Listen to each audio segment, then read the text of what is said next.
That's it. Where are the suspenders, though? That's the only thing you're missing. We're good. All right. We ready to go?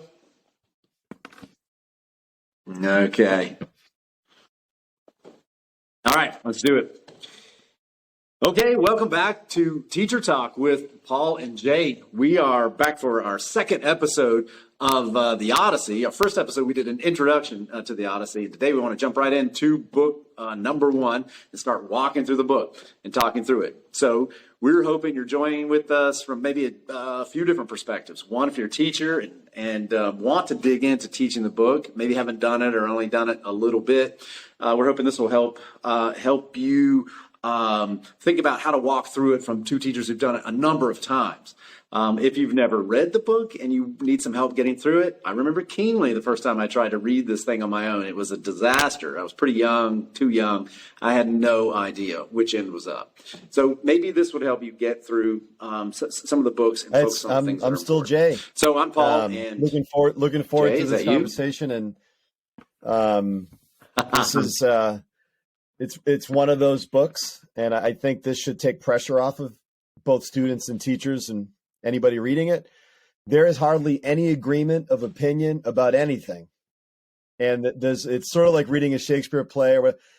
I think we should feel very liberated having our own experience with this book, whether you're an expert or new to it or anybody in between. So that should be a liberating kind of fact. Yes.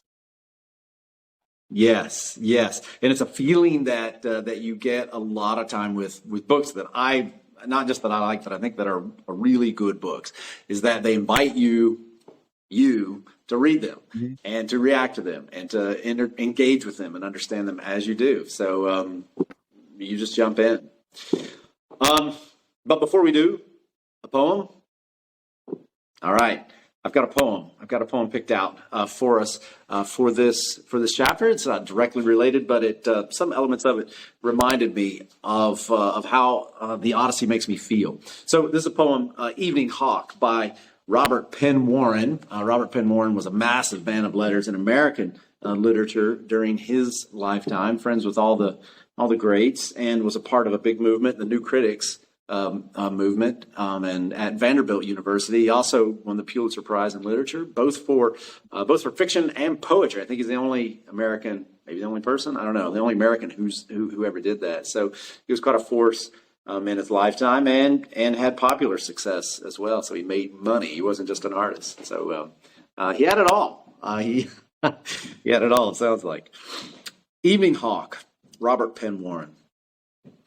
The plane of light to plane, wings dipping through, geometries and orchids that the sunset builds, out of the peak's black angularity of shadow riding, the last tumultuous avalanche of light, above pines and the guttural gorge, the hawk comes. His wing scythes down another day. His motion is that of the honed steel edge. We hear the crashless fall of stalks of time. The head of each stalk is heavy with the gold of our error. Look, he's climbing the last light. Who knows, neither time nor error, and under whose eye, unforgiving, the world, unforgiven, swings into shadow. Long now, the last thrush is still. The last bat now cruises in his sharp hieroglyphics. His wisdom is ancient, too, and immense. The star is steady, like Plato over the mountain. If there were no wind, we might, we think, hear the earth grind on its axis, or history drip in darkness like a leaking pipe in the cellar. Evening Hawk. Some powerful imagery there. And some bird signs, too, some auguries. Which factor heavily into the story. I think maybe those last couple of images directed me toward the Odyssey in a sense. That if there were no wind tonight, we might hear the earth grind on its axis, or history drip in darkness like a leaking pipe. That's how this book makes me feel, because we feel time and the world moving back in this ancient time that's so distant from us and so unavailable in so many ways. So, Evening Hawk, Robert Penn Warren. Yeah. Okay. Well, we usually Hey, have let's a dig right pattern, in. but since we're How do you starting the want book, to I just take wanted this to throw apart, out Jay? there that, and you kind of alluded to this earlier, that folks listening to this have very different contexts. Some are just, grown-ups who are looking to revisit books that maybe they were introduced to as young people. Some are students walking through this for the first time. So I think it's just important to know that. And I just want to say that one of the interesting things about being a high school English teacher is that a vast majority of us didn't study classics. So we may have read it once in high school or in college, but it isn't as if this is the thing we've dug into the most deeply. So I know for me, I didn't read any Homer in high school. The Iliad was the very first book of my college humanities course. We were just handed it, but I never read the Odyssey until I had to teach it. And I think there's a lot of teachers who really don't like this book, and a lot of those teachers have to teach it because it's in the curriculum. So hopefully one of the functions of this conversation you and I have is, because you and I love it, I think one of the functions of reading books by scholars and one of the functions of things like podcasts is you could at least surround yourself by people who love something. And sometimes that love can be contagious. So hopefully that can be the case. The other thing I just want to say really quickly, no matter who you are reading this, is to be really patient with yourself. We're going to talk about book 1 today. It is all over the place. And there's so many times where it's as if you walked into the wrong family's Thanksgiving dinner and they're telling stories about people that you don't know, and they're speaking in shorthand as if you know them. So I just want to say that Homer, among all of his talents, like all great writers, if he wants you to know something, he does one of two things. He says it really clearly, or he says it more than once. But your job is not to pay attention to every single name, every single allusion. I know in my classes, I definitely highlight what I want to highlight, but the nice thing about a book like this is no matter what the students find interesting, it's worth exploring. And if one class is really interested in war trauma, well, there's all kinds of interesting nuggets. If one class is interested in romantic love or growing up or whatever, I mean, you can almost flip through any page and spend a day on it without any problem at all. So I would just suggest to listen to a good audiobook reading, just like this was originally meant as a performance. I think listening to a good reader read this to you is invaluable. Read along with it. Ask questions of the book, keep a reading journal, engage Paul and I on this podcast, like comment, I think we'd love to have a larger conversation, and, but just really be patient with yourself and latch on to those things that are interesting to you. And the moments where you're lost, just keep going. Not unlike our hero, Paul. See? Yes. I like all of those things. Just keep going. Okay. All right. You can't say we're on an Odyssey. Okay. That's forbidden. All right. You say anything, but you cannot say that. Well, you started with love. It's nice to read this book with some people who love it, though you don't always get that. And then you follow up with trust, I think, or that's one way I'm summarizing it, is trust the author. If there's something he needs you to know, he'll help you to know it. And that has to be earned as you go through the book. And then, that third thing of explore, it's almost scientific. If you have that scientific frame of mind where you just wander into the woods and begin exploring and observing and writing things down and paying attention to the things you're interested in. I think that works in the Odyssey. And there is, Jay, I think you're right, that maybe the most freeing thing about it is that there's almost everything is in it. So I invite each of my classes each year to focus in on the things that they're important, Yeah. that they find important, that they are interested in. And I mean, I direct it to some degree, but I'm open. There are so many things I would love to go down a different path each year with them.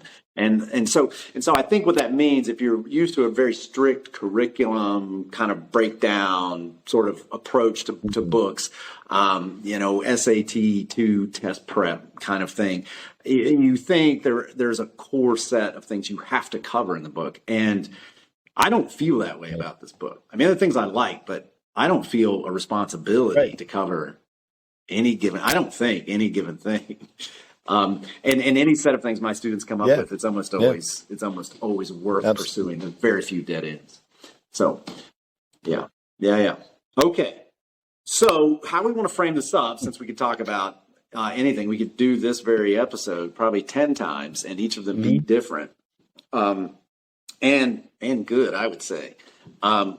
Let's do this, though, not to keep it so open-ended. Maybe let's get to that most important quote. We use a quote to anchor it, and then that most important of quotes in the book to start off with. Yeah, well, first of all, I think one of the interesting choices anybody has to make, where would you start? Is this, if you go to a bookstore now, there's probably between 3 and 6 translations of this, and they're all very different reading experiences.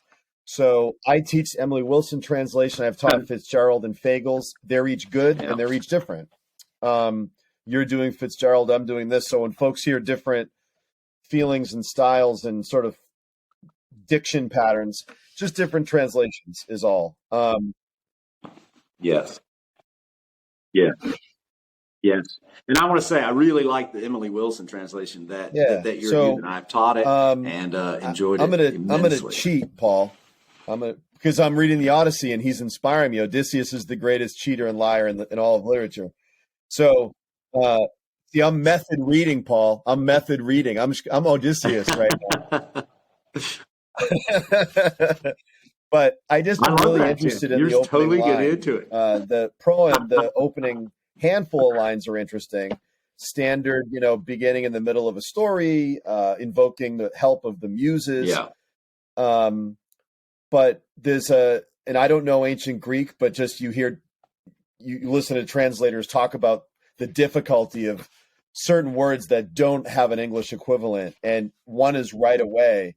Tell me about a complicated man. Other translations are the man for wisdom's various arts renowned, a man whose many twists and turns of all skills contending. These are all, which, by the way, if you look at all of what I just said, are wildly different from each other. So you immediately see the translator inserting him or herself immediately and just making this their own. But the word in Greek is polytropos, which literally means many-sided. Right.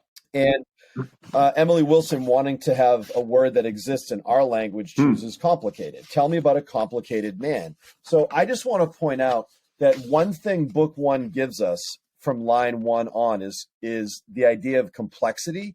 So I'm just going to skim through moments of book 1 that have to do with complexity. And I think all great books contain within them the rule book for reading, that you don't read Frankenstein like you read the Odyssey. So I think one of the rules is set out right away, that there's a certain unpredictability, layeredness, and complexity right away. So we don't really know a lot about Odysseus till book 5. All we're told in book 1 is that he's Polytropos or Polytropos. Has lots of different dimensions and sides to him. So fine, that doesn't make him interesting yet, but that's what we're just told. I think the relationship between all the gods in Mount Olympus, from the very first spoken words by Zeus on, they're complicated. It isn't as if they're all in lockstep with each other. And Athena and Zeus have a little debate, and Poseidon, who doesn't get spoken words, is clearly angry. And there's complexity and many-sidedness on Mount Olympus, I think, which leads to the next kind of complexity, which is this is a world that once you meet human beings, it's clear that it really matters in this world how you respect the gods and are pious towards them.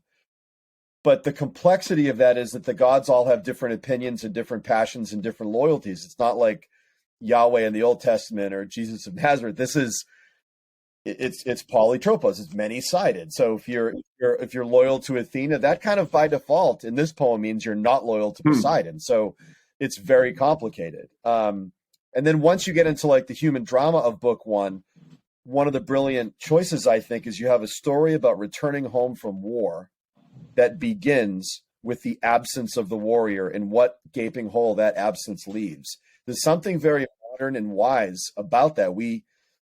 There's a lot discussed now about how families of warriors are helped and aided now. Well, Homer somehow knew that had to be discussed. So we have his wife Penelope back home. Her life is Polytropos, is complicated. How do I parent my son without a father? Should I marry one of these guys for the safety of my kingdom? How do I behave? Whose needs do I put first? Her son Telemachus, who's never really known his father because his father's been fighting in war his whole life. His situation is complicated, many-sided. He's told to be a man by Athena. What does that mean? He has no man at home worth admiring. All the suitors that are hitting on his mom are not men you want to emulate. So how does he do that? And then the suitors themselves, I think it's important. They're clearly painted as villains, but at the same time, this is a land without a king and a leader, which makes them unsafe. So it isn't really crazy that they'd want to marry Penelope and have someone at the helm. So, yeah. So I just think seeing that, I'm almost done. I promise. That's right. Seeing the complexity of this world right away. No, you're fine. You're fine. Should enhance our reading of it and our listening to it as one where we'll never know the exact like moral status of the characters. So the choices they make at critical moments, we're not going to know about. We're not going to know. Okay, you have a powerless slave who ends up being really powerful, surprisingly. And to be honest, this is just one last thing regarding Polytropos or complexity, is that I think human happiness, but definitely our happiness as a reader is our response to this. Like, I think the more we read, the more we realize like you can never really fully know somebody, because the minute you think you fully know somebody, even if it's your spouse, they do something to surprise you. So it's like, what's our response to not fully knowing these characters in book one, that they're like messy and complicated? I think we just ideally say, okay, there's all this complexity and layeredness. Let's just kind of soak in it and see where it takes us. And let's not try to like put them all in like an adjectival box, like this character's wise and this character's loyal. It isn't that. Like right away from the like third or fourth word of the poem on, this poem is going to behave very differently than a fairy tale with black and white. So that's my like essential big point of book one. And hopefully that makes us kind of relax and not have to like feel like we have to solve book one or the Odyssey. Like it's not going to happen this early or ever, probably. It's like the whole first book is an invocation to you as the reader to step in. They're introducing these characters and asking you to take the next step, go to book two, and so it has some work to do to get you on board. But yeah, I agree. That is kind of what it's doing. And the other thing you said early on there is that Odysseus is being painted in absence. You know, lines are being drawn around the spot where he's not, and you see him being shaded in, and there's this big hole that is him, and the shading on the outside are all these different things you're talking about, his kingdom and his wife and his son and the suitors and loss and sorrow and all of that. But we don't meet him. You know, we don't. You know, he's not actually present. He's not in the scenes for till book 5, right? So we got 4 books of him being drawn in relief, as it were, or in negative. I like that. That's good. And I think also if you're teaching this, a good thing to do is to notice that proem, the beginning, Jay, that you mentioned, the first 34 lines are a pretty good summary of the entire book. So it's a great introduction. There's a great invocation at the start, which is interesting. The poet calls out to the god to speak through him and to tell this story. Or I like how the Fitzgerald translation puts it, to lift the great song again. And I feel that way every time I teach. I teach it. You call out to the God, lift the great song again. May it sing through me. May this be fresh and new, and not some old stodgy story, but a for now story for this audience, for these times. Sure. And it's kind of fun to imagine the poet doing that too, way back whenever it was. So that's good. Those intense moments are moments of absence, essentially, and of many-sidedness. The gods are many-sided, Jay. I like that, and the characters we meet are and will be surprising right to the end. What's your quote, Paul? So that's great. What's your quote? That's great. I think I'd like to. What's that? Yeah, my quote. I'm going to try to be less Odyssean and less wily, less cheating. I must be and actually go to a quote. I must be reading more closely than you are. No, I'm kidding. Sorry, what's that? I'm over Odysseus. It took me decades. No, that's a lie. I'm not over him, actually, and I don't want to be him as much as I used to. But I'm still not over him. All right, here's the center. Here's the central quote for the book, I think. Okay, and I can play off of this. The gap left by Odysseus. The gap left by Odysseus means that Telemachus cannot be a boy any longer. He has got to step up. And it may feel too early for him. It may feel too impossible for him, but he has got to do it. And for some reason, he hasn't. And you can come up with lots of good reasons why he hasn't. But in this book, the story opens, the action opens when Athena, with permission from her father, from Zeus, goes down to set off a chain of events that can end the suffering of Odysseus, whom she loves. And she starts it not by going out to see Odysseus, but by going to see Telemachus. And Telemachus is key to kicking off this entire Odyssey, this entire adventure. And indeed, he is the subject matter, the main actor for the first 4 books. And where this comes to a head, I think, is on line. I'd go to line 340 in the Fitzgerald translations, page 10. Athena has come to Ithaca to visit in the guise of an old family friend, Mentes, and she is talking to Telemachus and asking him what's going on, and then giving some friendly advice, saying, on the grounds that I knew your father, I've been here before, I know this place, and let me tell you, if you're anything like the man I knew, something like that, right? He says, when you have done all this or seen it done, it will be time to ponder concerning these contenders, these suitors in your house, how you should kill them, outright or by guile. And I wonder if that's a shocking thought to Telemachus. Not just that there's a lot of them, there's more than 100 here. So first of all, how do you kill 100 men? One, but then just even the thought of it. He's grown up with these guys here. They've been here a long time. I wonder if he thinks of them as just fixtures of the house, that he would no more get rid of than he would the stray cats and dogs and that are just a part of the house. But he says it outright. You're going to have to figure out how you're going to deal with these guys. What they've done is a violation of your home, your mother, the gods, everything good and noble. And then the next line, and here's the quote. You need not bear their insolence, this insolence of theirs. You are a child no longer. Have you heard what glory young Orestes won when he cut down that two-faced man Aegisthus for killing his illustrious father? And this is throwing around those names like the Thanksgiving dinner that you just wandered into, as you said, Jay. But stick with it. Orestes Aegisthus comes up over and over. It comes up at least 3 times in the first 2 books. And so you figure out who this is. But it's a young man.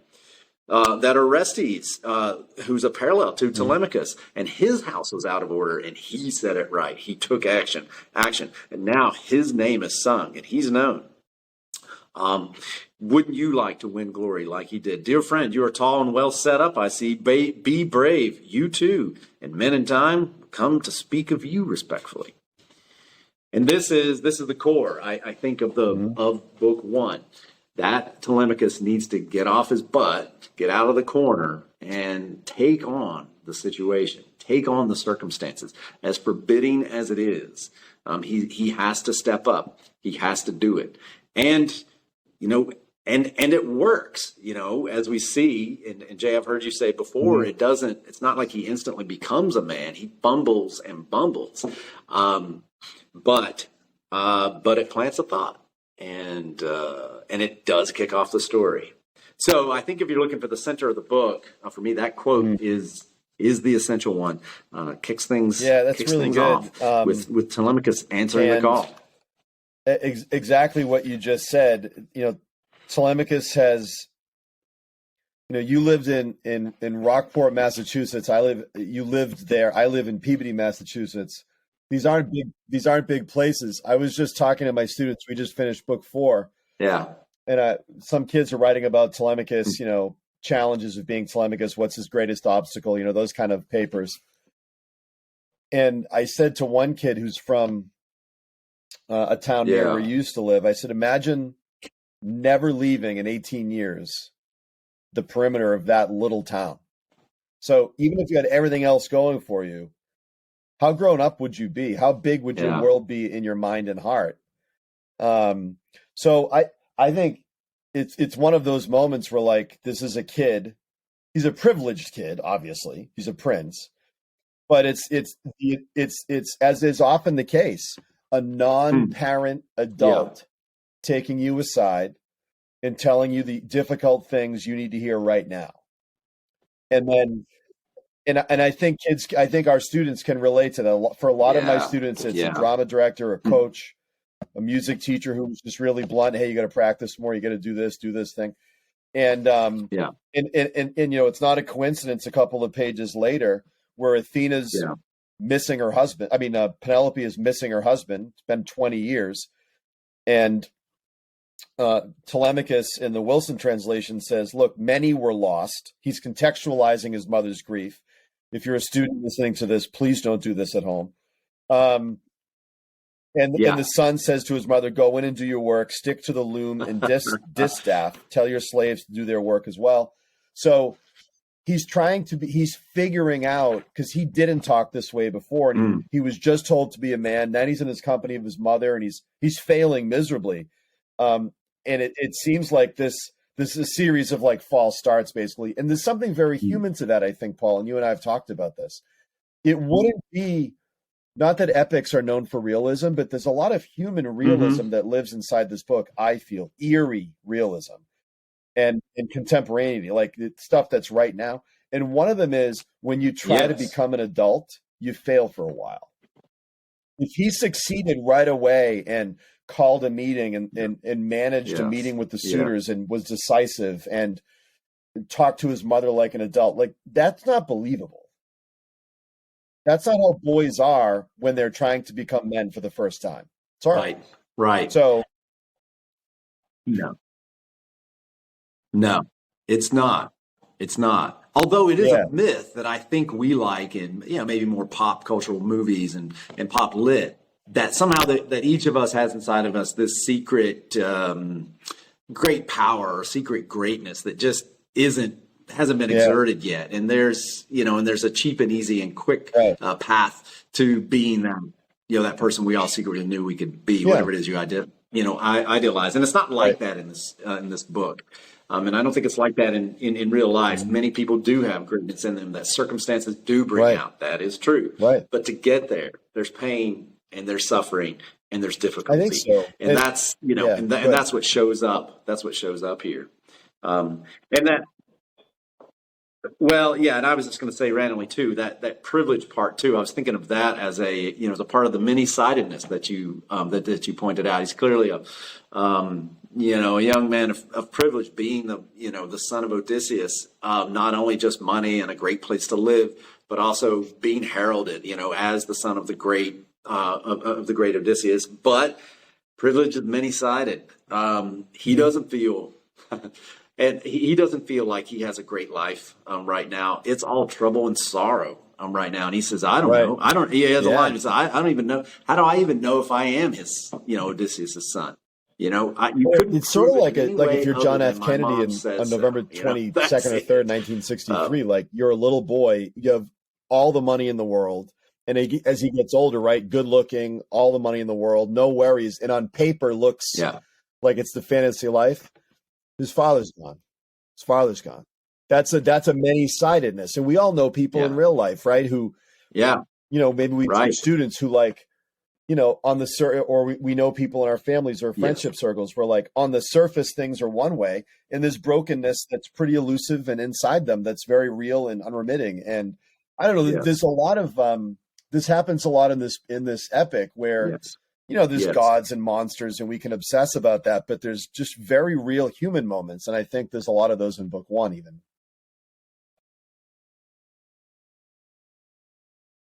Right. Yes, and all the more amazing because they're juxtaposed to the gods and monsters, and they're placed into an epic that you think would reach beyond the quotidian, the small, the sort of ordinary. Yeah. But somehow this book just telescopes, in and out, from magnifying glass out to telescope, and catching this huge view and the tiny view back and forth. And I know we'll talk about that. We'll talk about that more, but that's why I think, again, with that, privilege that he has, how it's taking, what it means to him, how it will shape the course of his life is all sort of unknown and messy and many-sided.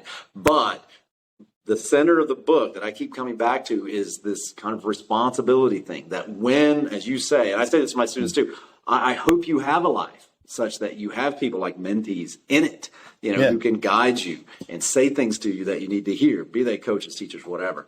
When that moment comes, though, when you hear that voice, can you hear it? And be okay. And be okay failing a few times. That's what matters. Everything else and stay with it. Yeah. Absolutely. Right. Absolutely. Exactly. And it's not like you get just one chance either. But when it comes, how do you respond? Okay.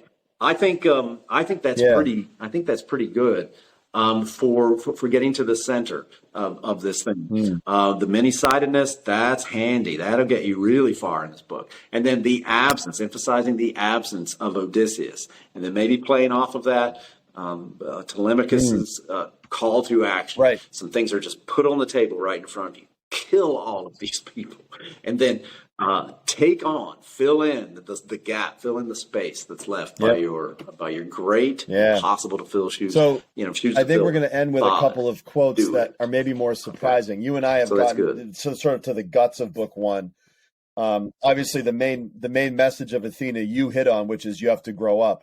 Yeah. The tangible sort of strings attached to that is that in books 3 and 4 coming up, she's telling him you have to go to some places and find out information about whether you're dead. So there's like some data plot points that you have to sort of latch onto to just follow the basics of book one. But I think we've hit the heart of it. And I think we're going to talk about a couple of quotes that maybe are a little more offbeat and surprising. So do you want me to go first or do you want to go first? Okay. I love how book one. Yeah, why don't you go first? After the intro section, the proem, I love how book one begins on Mount Olympus, with gods sort of debating their place in human affairs, and then you have life in Ithaca and all the problems because their king is gone and their challenges. You fast forward to the last 25 or so lines of book one. And Telemachus is getting tucked into bed by the slave who has raised him. And there's lots of interesting details about this, not the least of which, and this is very typical epic. You see this in the Iliad and Paradise Lost. You have a character that looks marginal, but we still learn about where that character's from, maybe something of the inner life, who that character's father is, some qualities. So nothing is ignored. Even unimportant people on paper unimportant, are important. So we get a little backstory about even where she comes from, and there's really surprising things. But anyway, in this chapter where there's gods, a reference to Odysseus, a mission set, a boy being told to be a man, he's tucked in, and this is the end of book one. Telemachus's bedroom had been built above the courtyard, so it had a view. He went upstairs, preoccupied by thought. A loyal slave went with him, Eurycleia, daughter of Ops. Usually when you get daughter of or son of, That's almost always the hero. Beowulf, right, is always son of Ecgtheow. You get Yeah. Odysseus is connected to Laertes. Here we get a Yeah. slave, and we even find out who that slave's parent is. She brought the burning torches. Laertes, who we know as Odysseus's father, Yeah. bought her many years before when she was very young for 20 oxen. Something that I think when you read ancient texts to just be open to, not as a good thing, but as a fact. Slavery is the oxygen they breathe. And the fear of becoming a slave was everybody's fear. You could be Odysseus or Penelope, but if your side loses a war, you're either going to be killed or enslaved. So anybody could become a slave. So she was bought.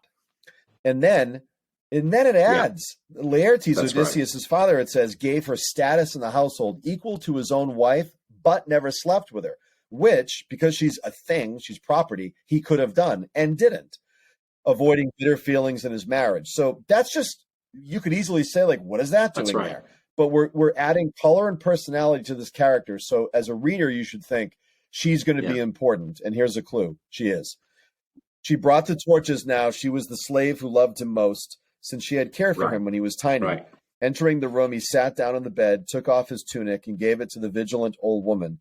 She smoothed it out and folded it, then hung it up on a hook beside his wooden bed and left the room.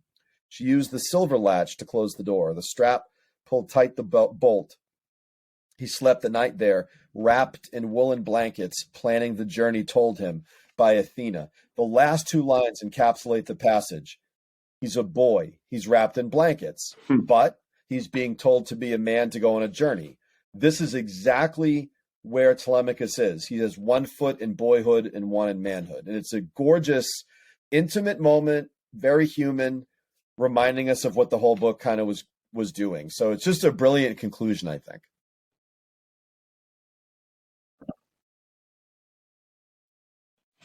It is perfect, and you can see it if you see it filmed, in your own head, in that sort of motif. You can just see the light closing after the door closed, and Eurycleia walks away. And scene. I mean, it's perfectly dramatized. It's a great scene. It's just a touching little moment. That as you kind of alluded to, doesn't have to be there. But it is. Yeah, that's nice. That's very nice.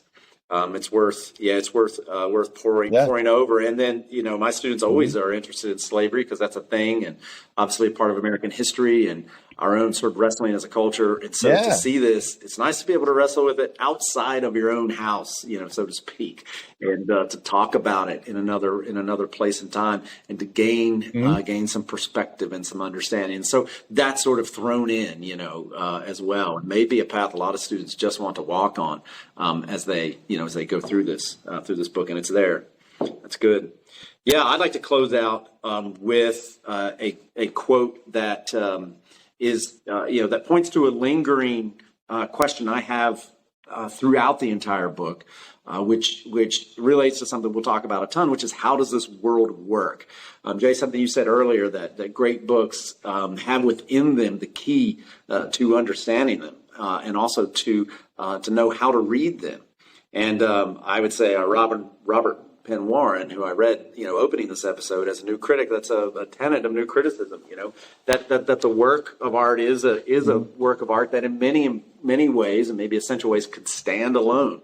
That you could, as I've said in my classes, stay between the covers of the book, and have a really full and rich experience here. So. To that point, one of the questions I have for how the book works is how do the gods work? So we're introduced to this. So it's just thrown at you that Athena wants to go talk to Telemachus. So she flashes down from Olympus' height, and she stood before the door of the manor in Ithaca, and she seemed a family friend, the Taphian captain Mentes, waiting with a light spear on her hand. Mm-hmm. So in the doorway, suddenly, poof, Mentes is standing there.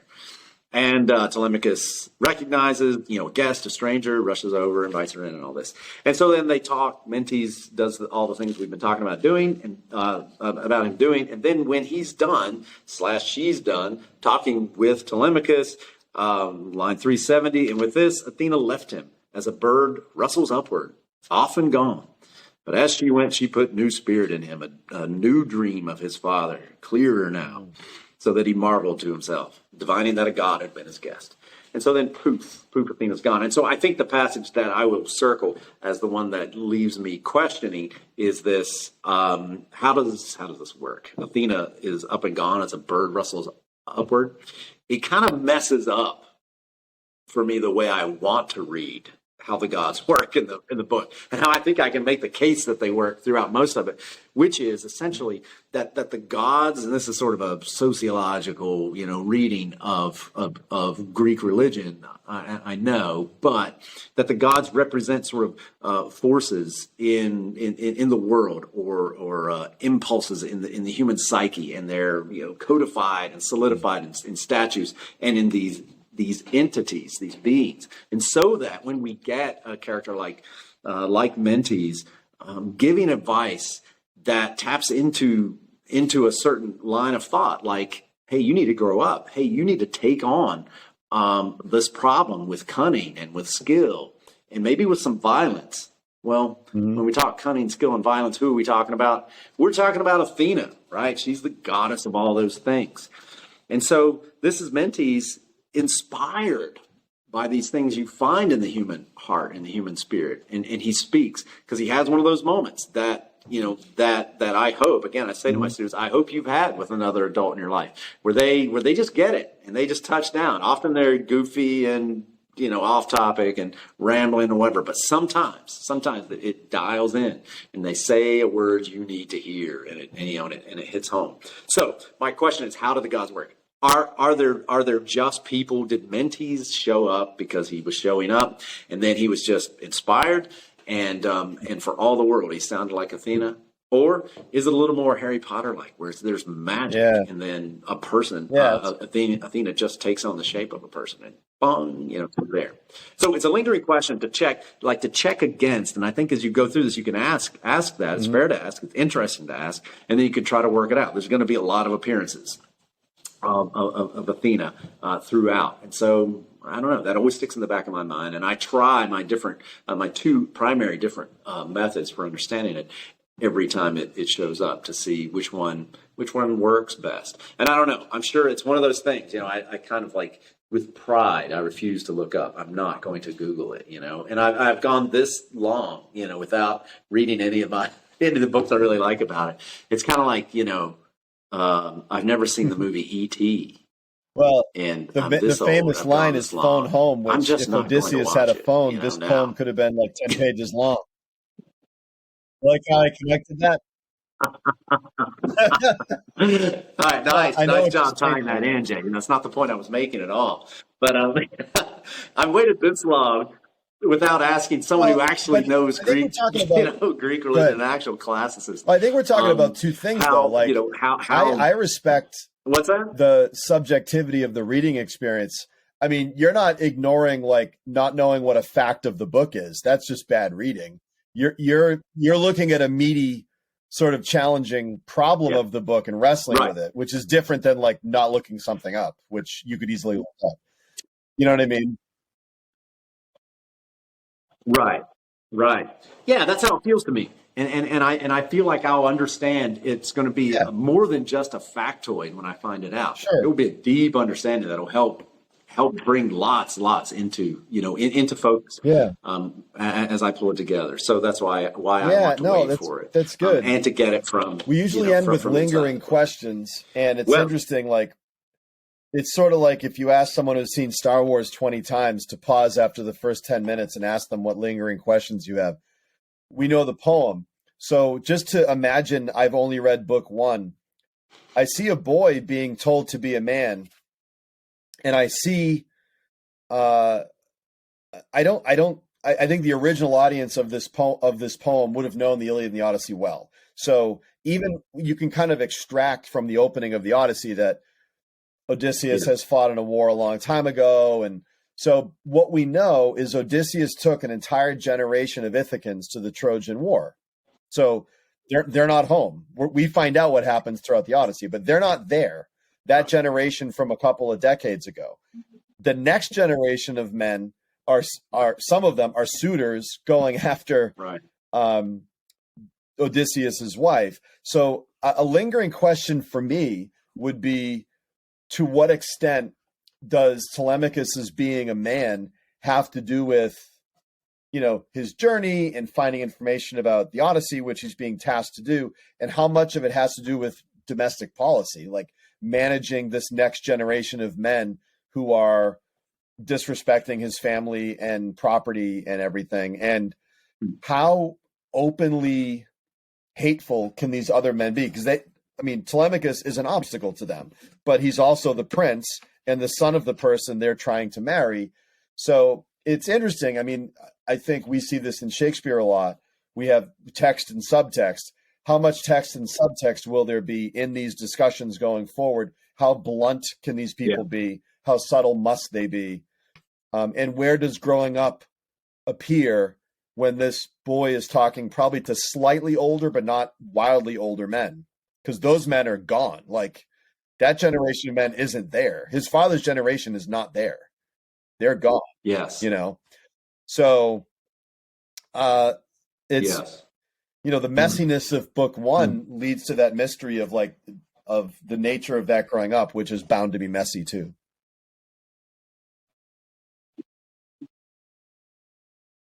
Yes. Yeah.